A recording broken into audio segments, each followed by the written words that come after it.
Hello students, एक बार फिर से स्वागत हमारे YouTube channel maths means profession में। देखिए आज के लेक्चर में, आज के वीडियो में जो सदिश बीजगणित पढ़ा रहे थे उसी का अगला वीडियो लेकर के आए। देखिए जो लोग चैनल पर पहली बार आए, आप हमारे वीडियोज़ को पढ़िए या किसी चैप्टर को पढ़ना चाहते हैं तो आप यूट्यूब पर जाइए, प्ले लिस्ट पर जाइए और उसके सारे वीडियो देखिए। जब आपको लगे कि नहीं हम आपके लिए मेहनत कर रहे हैं, हमारे चैनल को सब्सक्राइब कर लेना, क्योंकि आने वाले समय में आपको और भी वीडियोज़ मिलेंगी, कंपटीशन के वीडियो मिलेंगे। सब्सक्राइब करिए, शेयर करिए तो ज़्यादा से ज़्यादा लोग पढ़ेंगे और कमेंट्स सेक्शन में बताना आपको पढ़ करके कैसा लग रहा है। चलिए फिलहाल जो हमें बताना है, पिछले वीडियो में जहाँ से समाप्त किया था आगे वाले वीडियो में देखिए, इसमें भी हम दो एग्जाम्पल आपको बताएंगे, 18 नंबर और 21 नंबर। 18 नंबर तो बहुत ही महत्वपूर्ण है जो भी बताने जा रहे हैं, और पिछले वीडियो में हमने 17 नंबर एग्जाम्पल बताया था। 17 नंबर जो बहुत ही महत्वपूर्ण था, 17 नंबर तो बहुत ही महत्वपूर्ण था, 18 भी उसी तरीके का महत्वपूर्ण है और 21वां बताएंगे। तो देखिए जरा, पहले आपको दिखा देते हैं कौन कौन से क्वेश्चन है। देखिए आप कभी ये मत सोचिए कि ये बुक हमारे पास नहीं, आप ये देखिए जो कॉन्सेप्ट हम आपको सिखाना चाह रहे हैं, आप सीख रहे हैं कि नहीं सीख रहे। तो देखिए 18वां एग्जाम्पल, ये त्रिभुज ABC को समबाहु सिद्ध करना, ABC की स्थिति सदिश दिए गए। ऐसे क्वेश्चन बहुत इंपॉर्टेंट होते हैं। और 21वां देखिए, ये है 21वां, 3 बिंदुओं की स्थिति सदिश दिए गए, सिद्ध करना संरेख है। हालांकि संरेख वाले पीछे सवाल बता करके आए, फिर भी बताएंगे। संरेख वाले पीछे क्वेश्चन बता करके आए, लेकिन ये बहुत इंपॉर्टेंट होते हैं, इसलिए इनको समझिएगा थोड़ा सा। पहले देखिए 18 में स्थिति सदिश दिए गए हैं, ABC की स्थिति सदिश। जैसे कोई त्रिभुज है,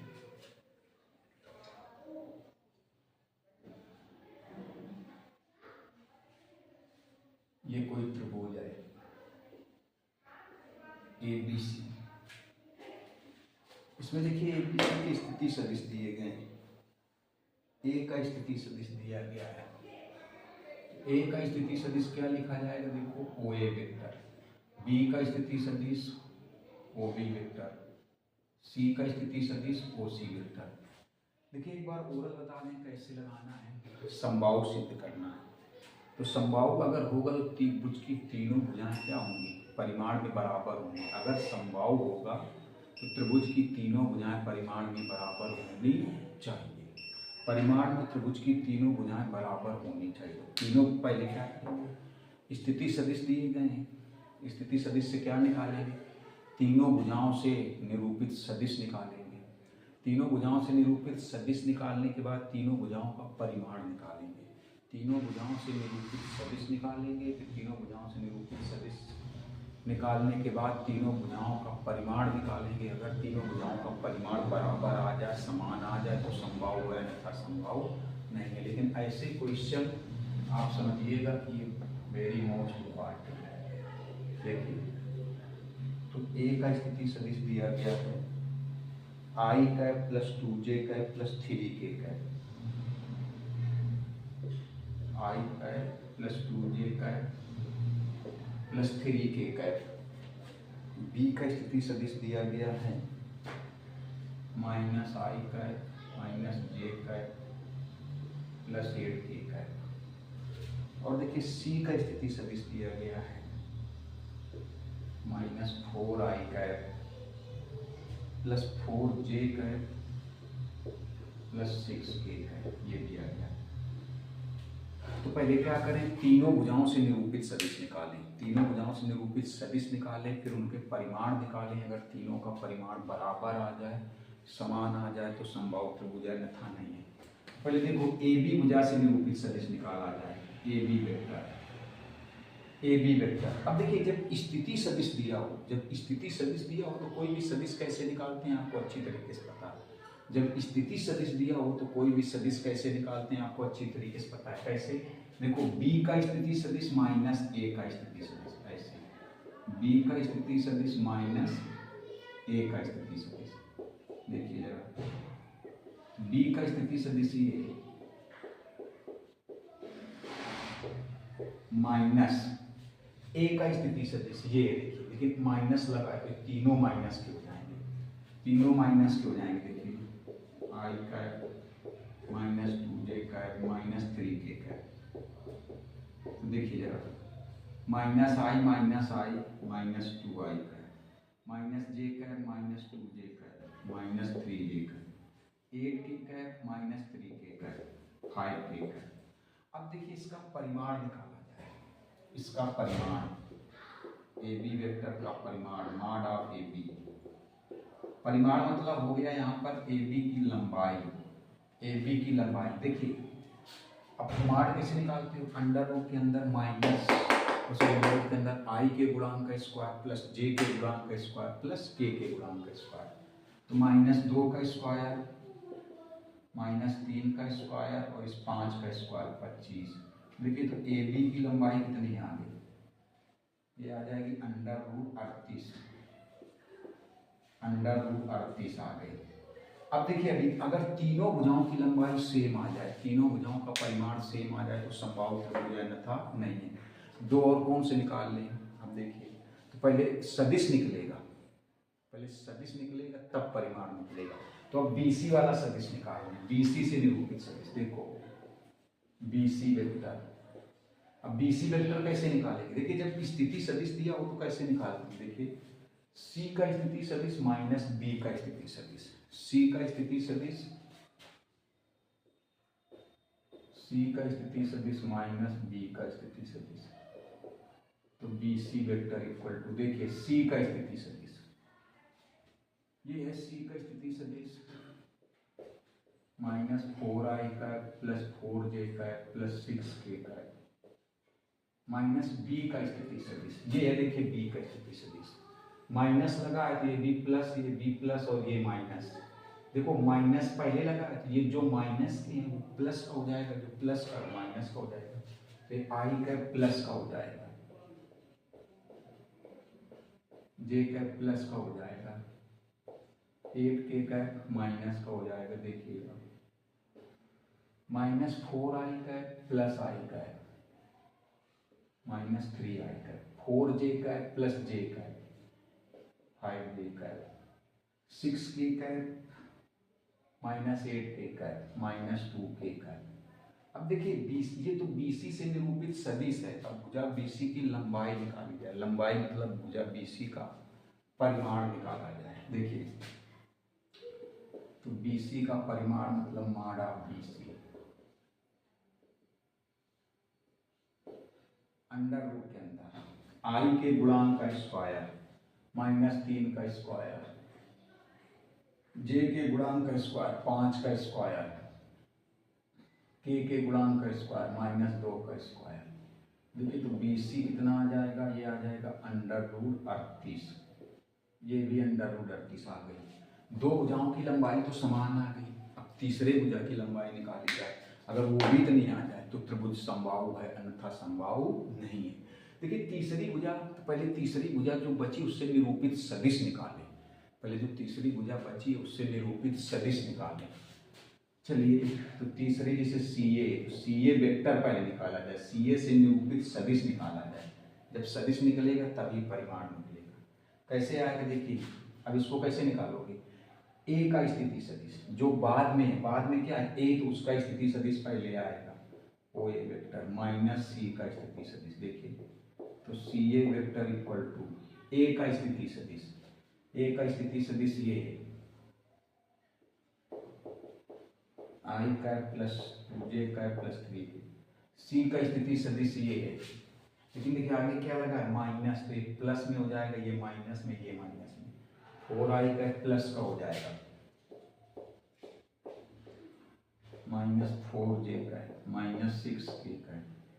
देखिए तो CA वेक्टर आई का प्लस 4i का 2j का माइनस 4j का 3k का माइनस 6k का माइनस 3k का। अब देखिए CA का परिमाण निकाला जाए, मतलब CA की लंबाई। CA का परिमाण मतलब CA की लंबाई। परिमाण मतलब मॉड, वही अंडर रूट के अंदर आई के गुणांक का स्क्वायर। आई का गुणांक 5 है, 5 का स्क्वायर 25 माइनस 2 का स्क्वायर माइनस 3 का स्क्वायर ये हो जाएगा √38। देखिए, अब देखिए तीनों भुजाओं की लंबाई समान है, मतलब यहाँ पर लिखेंगे AB BC CA तीनों की लंबाई समान है। नीचे लिख देंगे अतः त्रिभुज समबाहु है, अतः त्रिभुज समबाहु है। इतना नोट करिए जल्दी से।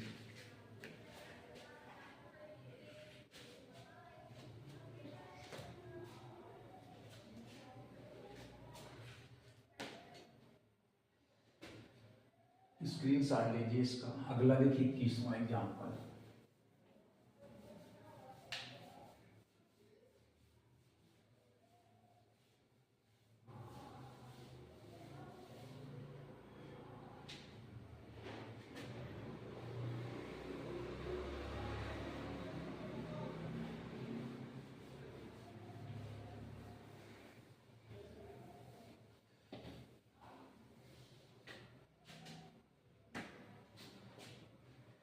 देखिए इसमें में दो पार्ट हैं, दोनों में संरेख सिद्ध करना है। और संरेख वाले सवाल ऐसा नहीं पहली बार बता रहे, पीछे हम आपको बताते हैं। हमने कहा था अगर दो वेक्टरों के बीच में इस टाइप की कोई कंडीशन आ जाए तो या तो वो समांतर होंगे या तो संरेख होंगे। मैंने आपको 20-25 बार समझाया, क्वेश्चन भी बताया था। हमने कहा था ऐसी चीज़ें भूलिए मत, क्योंकि आने वाले समय में कंपटीशन में भी काम करती हैं। जैसे दो सदिश हैं ए वेक्टर और बी वेक्टर, अगर उनके बीच में कोई इस टाइप का संबंध आ जाए, a vector equal to lambda b vector, अगर इस टाइप का कोई संबंध आता है तो सदिश या तो समांतर होंगे तो संरेख होंगे। तो अगर संरेख सिद्ध करना है तो इस टाइप का कोई संबंध आना चाहिए। हाँ, ये लेमडा क्या है, ये अदिश राशि है। लेमडा का मान प्लस में भी आ सकता है, लेमडा का मान माइनस में भी आ सकता है, ये ध्यान रखिएगा। प्लस में भी आ सकता है, माइनस में भी आ सकता है लेमडा का मान। लेमडा की जगह पूर्णांक संख्या भी आ सकती है और एक भिन्न संख्या भी आ सकती है। भिन्नात्मक मतलब अंश बटे हर की संख्या भी हो सकती है। और ये जरूरी नहीं कि लेमडा राइट साइड में, लेमडा इधर ए की साइड इधर लेफ्ट साइड में भी हो सकता है। मतलब इस टाइप का संबंध ये दर्शाता है कि वेक्टर कैसे होंगे, संरेखी। तो आपको हम पहला पार्ट बता देंगे, दूसरा आप लगा लोगे। जैसे तीन बिंदु हैं तो मान लो तीन बिंदुओं की स्थिति सदिश है। तो मान लो कि पहला वाला बिंदु ए का स्थिति सदिश है, दूसरा वाला बी का स्थिति सदिश है, तीसरा वाला सी का स्थिति सदिश है। एक पार्ट बता रहे हैं, आप लगाएंगे 21वें का। देखिए, चलिए मान लीजिए कि जो पहला वाला है वो ए का स्थिति सदिश है। कितना है, बस केवल ए वेक्टर है। जो दूसरा वाला है वो मान लो बी का स्थिति सदिश है, ये बी वेक्टर है। तीसरा वाला मान लो सी का स्थिति सदिश है। पहले वाले को मान लिया ए का स्थिति सदिश है, दूसरे वाले को मान लिया बी का स्थिति सदिश है, तीसरे वाले को मान लिया सी का स्थिति सदिश है। ये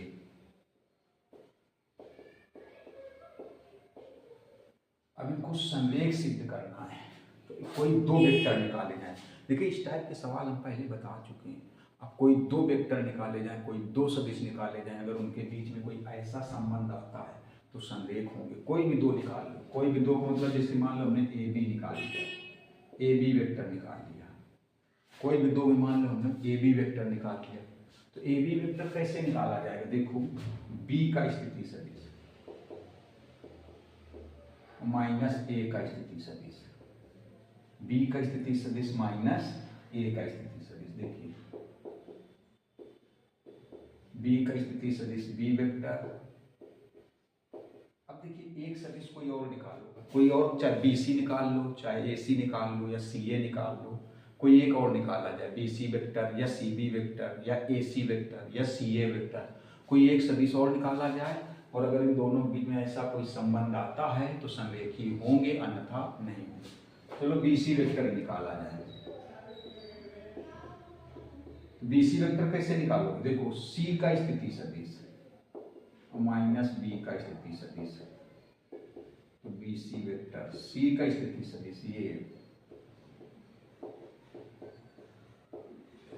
बी का स्थिति सदिश ये। देखिए हो जाएगा 3a vector minus 3b vector, minus का 2b वेक्टर माइनस का b वेक्टर। अब देखिए bc वेक्टर, इनसे अगर -3 कॉमन कर लें, समझिएगा थोड़ा सा, माइनस क्यों कॉमन किया जा रहा है समझिएगा। माइनस कॉमन कर लेंगे तो ये चीज आएगी। ये देखिए -3 तो कॉमन है, मेरी बात को समझना, 3 तो कॉमन है लेकिन माइनस कॉमन क्यों किया जा रहा है? हमने क्या बताया कि 3 तो कॉमन है लेकिन माइनस कॉमन क्यों किया जा रहा है, ये चीज बनाने के लिए। देखिए तो जब -3 कॉमन करेंगे तो जो प्लस में है वो माइनस में हो जाएगा, जो माइनस में प्लस में हो जाएगा। तो बी वेक्टर देखिए माइनस में प्लस में हो जाएगा और ए वेक्टर माइनस का हो जाएगा। अब देखिए तो B C vector equal to -3। अब देखिए बी वेक्टर माइनस ए वेक्टर, इसकी जगह लिख सकते हो ए बी वेक्टर। तो माइनस क्यों कॉमन किया गया? माइनस सिर्फ इसीलिए कॉमन किया गया कि यहाँ b minus b vector minus ए वेक्टर आएगा, उसकी जगह क्या लिख सकते हो ए बी वेक्टर। अब देखिए इन दोनों के बीच में किस टाइप का संबंध है। हमने बताया था लेमडा प्लस में भी हो सकता है, लेमडा माइनस में भी हो सकता है, लेमडा की वैल्यू पूर्णांक भी हो सकती है, भिन्नात्मक भी हो सकती है, बी की साइड में भी हो सकता है, ए की साइड में। तो यहाँ पर देखिए लेमडा की वैल्यू कितनी है? -3 है ना लेमडा की। तो दो सदिशों, यहाँ पर कौन से दो सदिश? एक बी सी वेक्टर, एक ए बी वेक्टर। एक बी सी वेक्टर और एक ए बी वेक्टर, इन दोनों के बीच में इस टाइप का संबंध है। तो नीचे लिख देना, अतः दिए गए बिंदु या दिए गए सदिश संरेख हैं। दिए गए बिंदु संरेख चाहे लिख देना, चाहे लिख देना दिए गए स्थिति सदिश संरेख हैं, दिए गए सदिश संरेख हैं, लिखिएगा जरूर। इसका जल्दी से स्क्रीनशॉट लीजिए। अब देखिए एक संरेखी वाला और 23 नंबर, उसको आपको दिखाई दे रहा है, वो भी आपको लगाना है, अभी दिखा रहे हैं इसमें वीडियो में। और देखिए समतली वाले सवाल हमको लगता है पुराने सिलेबस के हैं, इसमें बहुत सारे सवाल हैं जिसमें समतली सिद्ध करना है। समतली तो हम आपको बता दे रहे हैं, एक सवाल बता रहे हैं और जो समतली वाले होंगे ऐसे लगाना है। देखिए 23 नंबर एग्जाम्पल 2019 में पूछा गया है, 23वां, वो भी संरेखी सिद्ध करना है, संरेखी। तो हम आपको भी क्वेश्चन दिखा रहे हैं क्या है, आप लगाइएगा ना तो कमेंट्स में बताना, संरेखी ऐसे सिद्ध करना है, संरेखी ऐसे सिद्ध करना है। देखिए तो पहले आप 23वां देखिए, आप चाहे उनको नोट करिए चाहे स्क्रीनशॉट दीजिए। क्वेश्चन आप देखिए, बुक के पीछे मत पढ़िए, क्वेश्चन देखिए। देखिए ये 23वां, सिद्ध कीजिए बिंदु। जो ए वाला बिंदु है वो ओ ए वेक्टर हो जाएगा, बी वाला बिंदु ओ बी वेक्टर, सी वाला ओ सी वेक्टर। देखिए संरेखी वही 2019 में आया है तो इसी टाइप से लगेगा। अब देखिए हम आपको 22वां बताने वाले हैं, इनको समतली सिद्ध करना है। हालांकि हमको लगता है समतली इसमें जिस मेथड से लगा है वो हम नहीं आपको बताएंगे, एक सरल मेथड बताएंगे, लेकिन समतली शायद आपके सिलेबस में है नहीं, लेकिन बता रहे 24 बताएंगे इसके बाद। देखिए कहा गया उस कोण की कोज्या ज्ञात करिए जो वाई अक्ष के साथ सदिश बनाता है। ये सदिश वाई अक्ष के साथ बनाता है, उसकी कोज्या मतलब कास की वैल्यू बतानी, कास की वैल्यू। देखिए पहले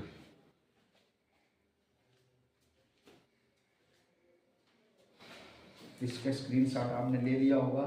23वां आपको संरेखी वाला लगाना है, 22वां बताने जा रहे हैं आपको। देखिए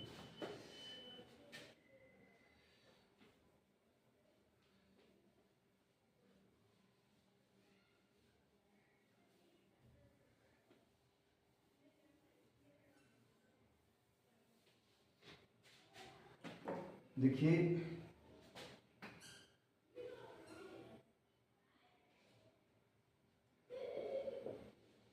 मुझे लग रहा है कि समतली शायद पुराने सिलेबस के क्वेश्चन है, लेकिन बता रहे हैं सदिश दिए गए हैं। देखिए कुछ सदिश ऐसे दिए गए हैं, समतली का मतलब सिद्ध करना है कि एक ही समतल में है। समतली की हमने डिफिनीशन लिखवाई थी पहले वीडियो में, पहले या दूसरे वीडियो में लिखवाई थी समतली सदिश की परिभाषा, एक ही समतल में हो या फिर एक ही समतल के समांतर हो। तो देखिए क्या है,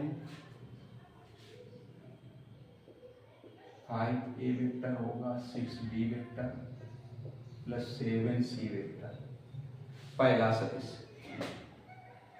दूसरा है 7 a vector minus 8 b vector plus 9 c vector. जिस टाइप से एग्जाम्पल में लगा उससे भी छोटा मेथड बताएंगे समतली सिद्ध करने के लिए। और याद रखिएगा समतली क्या होता है, इसकी परिभाषा पहले या दूसरे वीडियो में लिखा करके आए हैं कि जब 3 या 3 से ज़्यादा सदिश एक ही समतल में हो या एक ही समतल के समांतर हो तो उनको समतली बोलते हैं। और अगला है 3 a vector plus 20 b vector plus 5c vector. लेकिन इनको समतलीय सिद्ध करना है, तो जैसे लगा हो तो हटाइए। बहुत छोटा तरीका बताते हैं। जो a vector b vector c vector के गुणांक हैं, a vector b vector c vector के गुणांक, इनको सारणिक में ले लो। सारणिक डिटरमिनेंट पढ़े होंगे, और सारणिक हल करिए। अगर आंसर 0 आ जाए तो समतलीय है, अगर 0 ना आए तो समतलीय नहीं है। अगर सारणिक को हल करने पर आंसर 0 आ जाए तो समतलीय है, अन्यथा समतलीय नहीं है। देखिए कैसे, देखो ए वेक्टर का गुणांक कितना है 5, यहाँ बी वेक्टर का गुणांक 6, सी वेक्टर का गुणांक 7। इसमें देखिए ए वेक्टर का गुणांक 7, बी वेक्टर का गुणांक -8 और सी वेक्टर का गुणांक 9। इसमें देखिए ए वेक्टर का गुणांक 3, बी वेक्टर का गुणांक 20 और सी वेक्टर का गुणांक 5। अब देखिए यहाँ सारणी हल किया जाए। अगर इसका आंसर 0 आ जाए तो समतलीय है, 0 ना आए तो समतलीय नहीं। देखिए 5 सारणी कैसे 5 लेंगे, कैसे 5 के सामने की रो और कालम हटाएंगे, सारणी हल करना जानते होंगे। देखिए 5 के सामने की रो हटा देंगे, 5 के सामने की एक कालम। -8 का गुणा 5 में -40, यहाँ माइनस लगेगा। 9 का गुणा 20 में तो 180 आएगा। अब देखिए 6 कैसे लेंगे, माइनस में। 6 कैसा लेंगे, माइनस में। सारणी कैसे हल करते हैं, इसको प्लस में लेते हैं, इसको माइनस में लेंगे, इसको फिर प्लस में। अब देखिए क्या करेंगे, 6 के सामने की रो हटाएंगे, ये रो हटाएंगे और ये कालम हटाएंगे, ये रो और ये कालम। 7 का गुणा 5 में 35 और 9 का 3 27। इसके बाद देखिए 7 लेंगे, 7 के सामने की रो और ये कालम हटा देंगे, 7 के सामने की रो और कालम हटाएंगे। देखिए ये रो हटाएंगे, ये कालम। 7 का गुणा 20 में 140 माइनस 8 का गुणा 3 में तो 24 आएगा, माइनस आएगा तो प्लस का 24 हो जाएगा। अब देखिए ये -220, यहाँ बचेगा 15 में से 7 गए 8, और यहाँ हो जाएगा 164। अब देखिए 5 का इसमें गुणा करा दो तो आएगा 1100 और 48। 7 का गुणा कराओ, 7 चौके 28, 7 छंग 42 और 2 हाथ 44, 7 एकम 7 4 11। देखिए माइनस का 1100 और माइनस का 48, -1148 तो प्लस 1148। आंसर कितना आ गया, 0। देखिए कट जाएगा 0। लिख देना अतः दिए गए सदिश समतलीय हैं, लिख देना अतः दिए गए सदिश समतलीय हैं, दिए गए सदिश समतलीय। इसका स्क्रीनशॉट लीजिए। तो फिर 24 नंबर बताते हैं। देखिए 24 एक छोटा क्वेश्चन है, लेकिन उसकी जो लैंग्वेज है 90% बच्चे नहीं समझ पाएंगे। पहले उसकी लैंग्वेज समझाएंगे, तो पहले आप इसका स्क्रीनशॉट लीजिए।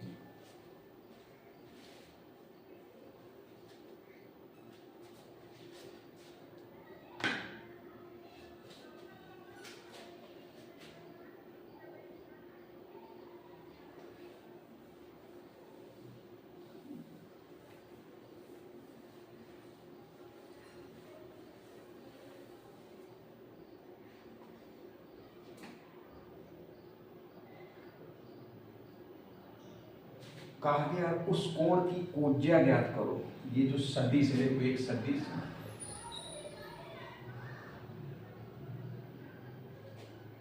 सदिश है √2i का प्लस j का प्लस k का है।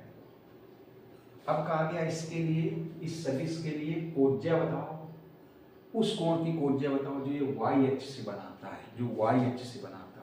तो आपको बता दें, पीछे लेके चल रहे थोड़ा सा, आपको हमने एक चीज़ पढ़ाई थी द्विकोएज्या, क्योंकि इसकी लैंग्वेज कठिन है, क्वेश्चन कठिन नहीं।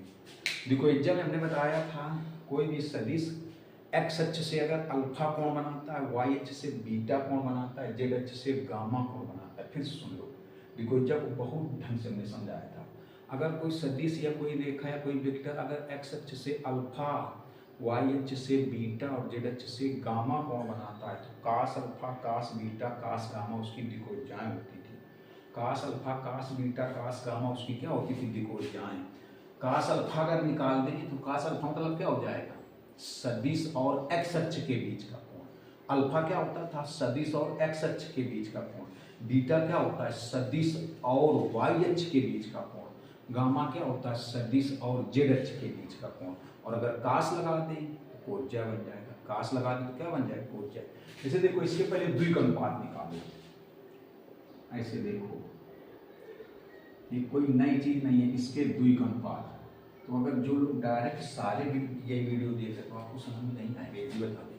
अगर आप मेरे सारे वीडियो प्लेलिस्ट से एक तरफ से देख कर आओगे तो सारी चीज समझ में आएगी। देखिए, तो द्विक अनुपात कैसे निकालोगे? जो आई जे के गुणांक हैं, जो आई जे के गुणांक हैं वो द्विक अनुपात होते हैं। द्विक अनुपात जब बताया था बहुत ढंग से समझाया था। तो यहाँ पर द्विक अनुपात कितना हो जाएगा? देखो, आई का गुणांक √2, जे का गुणांक 1, के का गुणांक 1। मतलब कह सकते हैं ए बराबर √2, बी बराबर 1, सी बराबर 1। ए बी सी से निरूपित करते हैं। द्विक अनुपात को किससे निरूपित करते हैं? ए बी सी से। आप सोच रहे होगे इसमें बताना तो है सदिश और वाई एच के बीच का कोण। देखो, जो सदिश और एक्स अक्ष के बीच का कोण होता है वो अल्फा होता है। कास लगा दो तो वो कोज्या बन जाएगी। जो सदिश और वाई अक्ष के बीच का कोण होता है, जो सदिश और वाई अक्ष के बीच का कोण होता है वो बीटा होता है। कास लगा दो तो उसकी कोज्या बन जाएगी। किसकी कोज्या बन जाएगी? सदिश और वाई अक्ष के बीच का जो कोण होगा उसकी कोज्या बन जाएगी। जो गामा होता है, उसमें बता के आए थे दिकोजाओं में, जो गामा होता है वो सदिश और जेड अक्ष के बीच का कोण होता है। जो गामा होता है वो सदिश और जेड अक्ष के बीच का कोण होता है। जो गामा होता है वो सदिश और जेड अक्ष के बीच का कोण होता है। अगर उसमें कास लगा दो तो क्या हो जाएगा? सदिश और जेड अक्ष के बीच के कोण की कोज्या बन जाएगी। तो इसमें पहले क्या करना है आपको? निकालना क्या है? सही बताएं तो इसमें कास बीटा निकालना है आपको। जैसे देखो, आपको बताया था कि एल बराबर या कास अल्फा बराबर क्या होता है? a/√a² + b² + c²। m बराबर, क्योंकि एलिमेंट से निरूपित करते हैं किसको? दिकोजाओं को या दिक कोसाइन को। कास बीटा ये क्या होगा? b/√a² + b² + c²। n बराबर कास गामा c/√a² + b² + c²। ये होगा a² + b² + c²। अब देखिए इसको क्या बोलेंगे? ये अल्फा क्या है? सदिश और एक्स अक्ष के बीच का कोण। अल्फा क्या हुआ? सदिश और एक्स अक्ष के बीच का कोण। तो अगर कास अल्फा है तो क्या हो जाएगा? सदिश और एक्स अक्ष के बीच के कोण की कोज्या। देखो समझो क्या बोले, अल्फा को क्या बोलेंगे? सदिश और एक्स अक्ष के बीच का कोण। क्या बोलेंगे? सदिश और एक्स अक्ष के बीच का कोण। अगर कास लगा दें तो क्या बोलेंगे? सदिश और एक्स अक्ष के बीच के कोण की कोज्या। सदिश और एक्स अक्ष के बीच के कोण की कोज्या। बीटा क्या है? सदिश और वाई अक्ष के बीच का कोण। बीटा क्या है? सदिश और वाई अक्ष के बीच का कोण। बीटा क्या है? सदिश और वाई अक्ष के बीच का कोण। और कास लगा दिया तो क्या हो जाएगा? सदिश और वाई अक्ष के बीच के कोण की कोज्या। सदिश और वाई अक्ष के बीच के कोण की कोज्या। और यही पूछा गया इस सवाल में। इस सवाल में यही पूछा गया। गामा क्या है? सदिश और जेड अक्ष के बीच का कोण। गामा क्या है? सदिश और जेड अक्ष के बीच का कोण। और अगर कास लगा दिया तो क्या बन जाएगा? सदिश और जेड अक्ष के बीच के कोण की कोज्या। बीच के कोण की कोज्या। सदिश और जेड अक्ष के बीच के कोण की कोज्या। तो आपको ये निकालना है। बी कितना है? 1/√a² √2 का स्क्वायर + b² 1 का स्क्वायर + c²। देखो तो कास बीटा और कितना आएगा? 1/√4। तो कास बीटा बराबर आएगा 1/2। देखिए 1/2 है तो इसको हम लोग लिख सकते हैं कास 60। कास 60 क्योंकि कास 60 का मान 1/2। तो बीटा इक्वल टू कितना आएगा? 60 या रेडियन में π/3। मतलब सदिश, ये सदिश और वाई अक्ष के बीच का कोण जो है वो 60 अंश होगा। उसकी कोज्या कितनी होगी? 1/2। अगर कोज्या पूछी जाए तो 1/2, कोण पूछा जाए तो 60 अंश। इसमें कोज्जा पूछी गई, यहाँ 1/2, कोज्जा पूछी गई तो 1/2। अब देखिएगा, अब कुछ एग्जाम्पल आपको और दिखा रहे हैं, 2 एग्जाम्पल और बताएंगे, 25 और 28। इसके बाद एक्सरसाइज है 25 और 28, 2 एग्जाम्पल लिख के बताएंगे 25 और 28। तो देखिए पहले,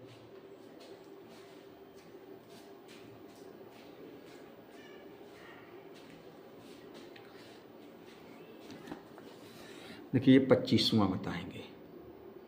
पी का मान ज्ञात करिए जिसके लिए ये सदिश इकाई सदिश जिसका परिमाण 1 और ये 28, 2 सदिश हैं जो 2 भुजाओं ए बी और ए सी को निरूपित करते हैं। जो 2 सदिश है ना, ए बी और ए सी को निरूपित करते हैं। तो कहा गया ए से जाने वाली माध्यिका की लंबाई बताओ, ए से जाने वाली माध्यिका की लंबाई। तो ये दोनों बता रहे। इसके बाद एक्सरसाइज में चलेंगे। देखिए तो 25वां देखिए, जिसको इकाई सदिश बोलते हैं ना, उसका परिमाण 1 होता है, उसका परिमाण 1 होता है। देखिए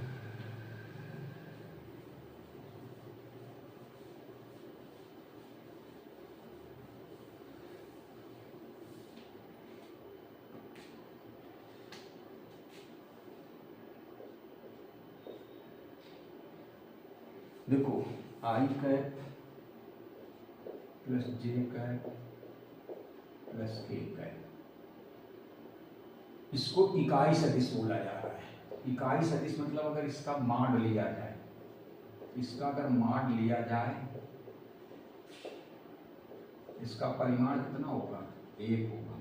देखिए इकाई सदिश जिसको बोला गया उसका मान कितना होता है, 1 होता है। इकाई सदिश जिसको बोलते हैं उसका मान, उसका परिमाण कितना होता है, 1 होता है। इसको इकाई सदिश बोला गया है, तो इसका परिमाण 1 होगा। तो इसका परिमाण निकालो कैसे, अंडर रूट। देखिए आई के गुणांक का square, P square plus P square, ये आएगा कैसे, देखो ये सदिश ऐसे बन जाएगा, पी का अंदर गुणा करा दोगे, पी आई का प्लस पी जे का प्लस पी के का, ऐसे बन जाएगा। जब पी का अंदर गुणा करा दोगे तो सदिश क्या बन जाएगा, पी आई का प्लस पी जे का प्लस पी के का। अगर कोई आपसे पूछ ले इसका मान इक्वल टू 1 क्यों कर दिया आपने, तो आप बोलोगे इसको इकाई सदिश बोला जा रहा है, इसको इकाई सदिश। और जिसको भी इकाई सदिश बोलेंगे उसका मापांक 1 होगा, उसका परिमाण 1 होगा, आपको पता है। जिसको इकाई सदिश बोलेंगे उसका परिमाण 1 होगा। परिमाण मतलब इसका मापांक, इसका मान कितना होगा, 1 होगा। तो कैसे आएगा, तो आई कैप के गुणांक का स्क्वायर मतलब पी स्क्वायर, जे कैप के गुणांक का स्क्वायर मतलब पी स्क्वायर, के कैप के गुणांक का स्क्वायर मतलब पी स्क्वायर, और इक्वल टू कितना है, देखिए इक्वल टू 1 है। अब समझिएगा, देखिए ये हो जाएगा अंडर रूट 3p स्क्वायर, दोनों पक्षों का आप वर्ग कर दें तो ये हो जाएगा 3p square equal to 1, p square equal to 1/3, तो p इक्वल टू आएगा प्लस माइनस 1/√3, ये आएगा। बस इसका स्क्रीनशॉट लीजिए। तो 28वां बताते हैं, फिर एक्सरसाइज की तरफ चलेंगे।